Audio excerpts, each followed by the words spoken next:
à la parole de Dieu. Il n'y a plus de repères spirituels. Nous qui sommes des justes, qu'est-ce que nous devons faire? Et l'auteur dit quand ces fondements sont renversés, quand ces fondements sont instables, quand il n'y a plus de repères, qu'est-ce que nous devons faire, nous qui sommes des justes? Et quand on parle de justes, on parle des hommes et des femmes que Jésus-Christ a justifiés.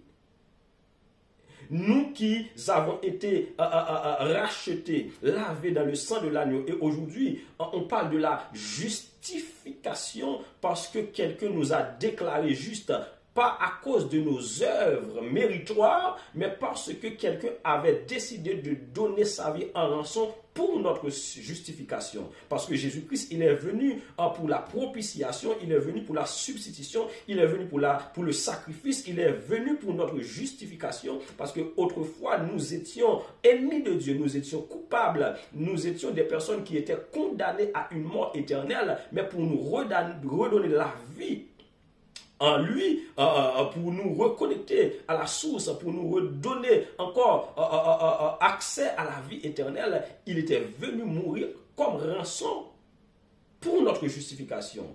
Voilà pourquoi la parole de Dieu déclare que nous sommes des justes. Mais quand les fondements sont renversés, nous qui sommes des justes, qu'est-ce que nous devons faire? Aujourd'hui, nous vivons dans une société où les fondements ne sont pas stables, mes bien-aimés. Regardez la famille. Regardez l'église. On a l'impression que la famille se détourne de la voie de Dieu. Regardez les parents, regardez les enfants. Regardez ce qui se passe dans les familles. Regardez ce qui se passe dans les communautés évangéliques. Regardez ce qui se passe à l'église aujourd'hui. Il n'y a plus question d'âme. Il n'y a plus question du fardeau des âmes. Il n'y a presque plus de messages qui touchent l'âme des gens. On a plus des motivateurs spirituels, des motivateurs économiques. Il y a plus de personnes qui essayent quand même de nous partager des choses comme étant des entrepreneurs, comme étant des personnes qui sont là pour tout autre chose sauf le fardeau des âmes.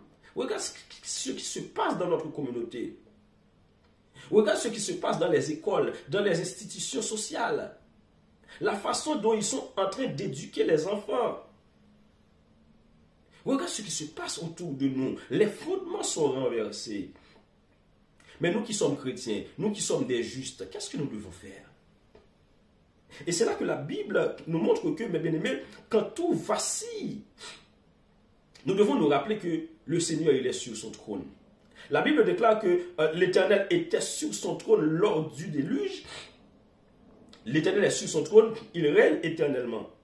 Mais quand tout se vacille, quand tout semble noir, quand les fondements sont renversés, le juste doit rester debout.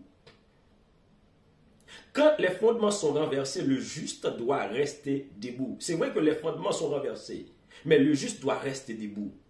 Rester debout dans la foi, rester debout dans la prière, rester debout pour chercher le Seigneur. Parce que nous sommes des intercesseurs. Nous devons nous tenir à la brèche afin que le Seigneur il puisse intervenir dans cette génération. Afin que les jeunes dans cette génération puissent trouver un repère en Jésus-Christ.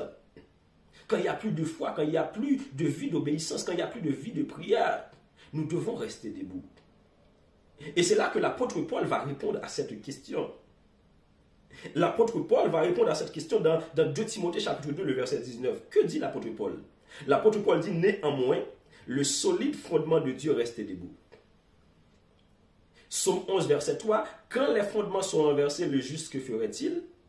Paul nous dit, néanmoins, le solide fondement de Dieu reste debout. Quand il n'y a plus de fondement, nous sommes le fondement de Dieu. Quand il n'y a plus d'institutions, nous sommes les institutions.